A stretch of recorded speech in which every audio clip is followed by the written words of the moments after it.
நடிகர் திலகம் சிவாஜி கணேசனை மனதில் வைத்தே அண்ணாமலை படத்தில் நடித்ததாக நடிகர் ரஜினிகாந்த் தெரிவித்தார்.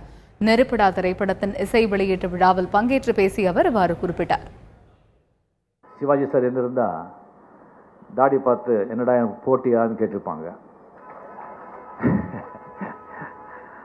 அவருக்கு போட்டி அவர் இருக்கும்போது யாருமே இல்லை, இனிமேல் கூட யாரும் பிறக்கவும் முடியாது. அண்ணாமலை படம் நம்ம பண்ணிட்டு இருக்கும்போது ஸ்கிரிப்டெல்லாம் ஃபுல்லாக ரெடியான உடனே நான் ஆல்ரெடி எல்லாருக்கும் தெரியும், நான் சிவாஜி சார் அப்பாவோட பெரிய ரசிகன்.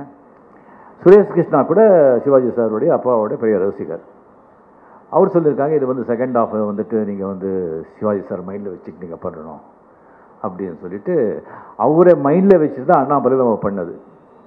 கொஞ்சம் ரிஃபைண்டாக, அவ்வளோதான். அவரை சிவாஜி சார் அந்த கேரக்டர் பண்ணால் எப்படி இருக்கும் அப்படின்னு நினச்சி நாம் அதை செஞ்சது. அண்ணாமலை படம் பார்த்துட்டு வீட்டுக்கு கூப்பிட்டாங்க. வீட்டுக்கு கூப்பிட்டு என்னை பாராட்டினாங்க. அது என்னால் மறக்க முடியாத ஒரு நிகழ்வு.